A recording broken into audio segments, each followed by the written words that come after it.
Good morning, everyone. Welcome back to Real Life Fishing. In the mug today, we've got coffee. It's a little chilly, a little early, so starting with something warm and caffeinated. But in this episode here, this will be part 3 of the Helix 7 and NMEA in-dash install. If you haven't seen parts 1 or 2, I'll throw links to those up in the cards. Please, check those out. Especially episode 2, if you were interested in the NMEA 2K stuff and what you can get on the dash. Spent a considerable amount of time going through the graph and seeing how we can customize those different displays and what information was available there. But in this episode, I'm gonna just get the wires run up into the motor, so through that grommet and the cowl. We'll show you guys how that's done. And then we're just gonna get the graph actually mounted in the dash and button all the compartments back up again so the boat's finished and ready to go and clean all this stuff up out of here. So that said, let's get to it.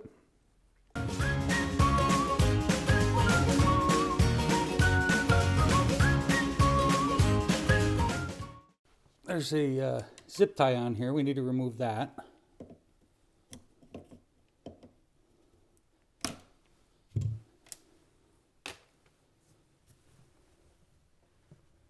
And then we've got a couple of bolts that are going to need to come off of there. Looks like probably 10 millimeter, just like everything else in life.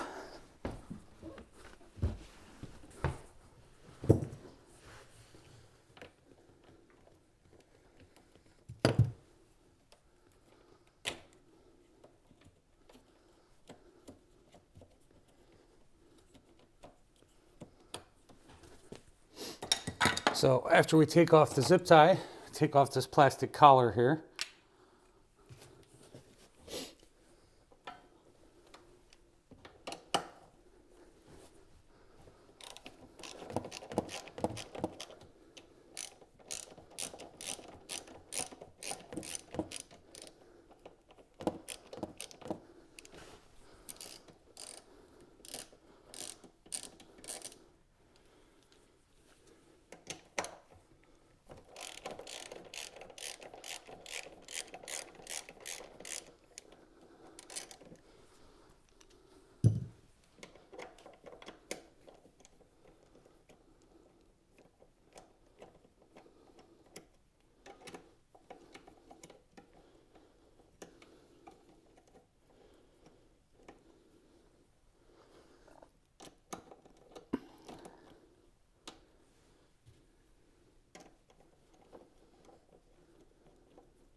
And remove these two 10 millimeter bolts.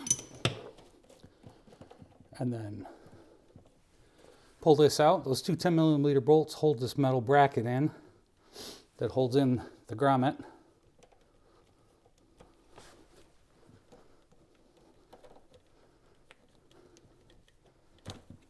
That bracket just comes right off of there. So we take that off.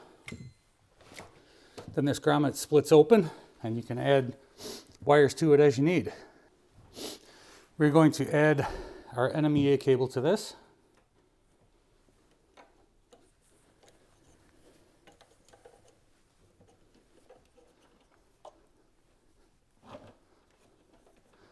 There we go.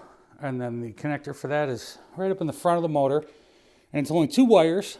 It's a blue and a white. So we're going to go ahead and plug that together.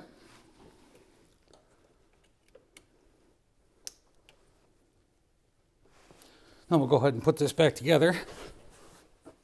Okay, so we're just going to use this short cable here now to extend this backbone. Right, we're going to connect the end of this to power. Because the power cable wasn't very long for this, it doesn't come out much past the remote. I'll show you. So the power cable here, when I pulled it back, wasn't very long. It only comes out about this far.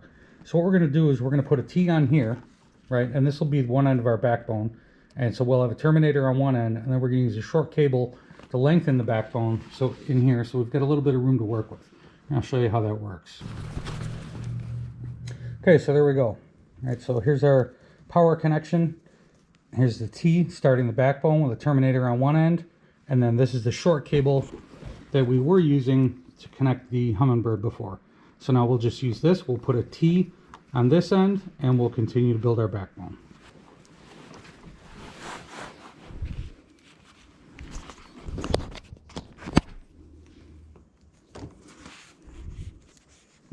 So this is the backbone extension, remember? So that plugs in here on the backbone. Here we go.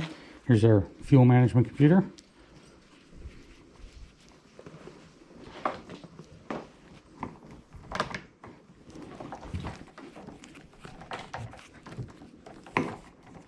This is our fuel level sender.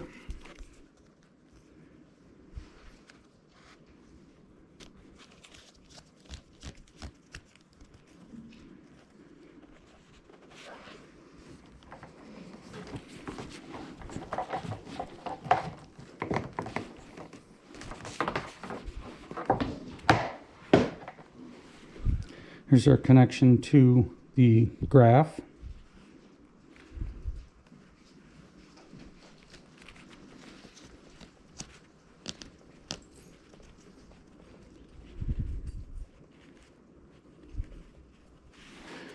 Here's our connection to the outboard.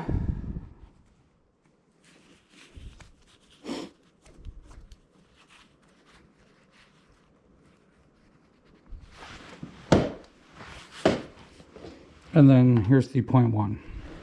So by doing that, just that small little extension there, right, that gives us enough room to mount the 0.1 on the back of the boat. Right, that'll go here. And then that also gives us enough slack in the cable going to the outboard that we can get that routed properly and zip tied up with the slack and so forth. So I'm gonna go ahead and get all this stuff stashed away, and we'll be back with you in a bit.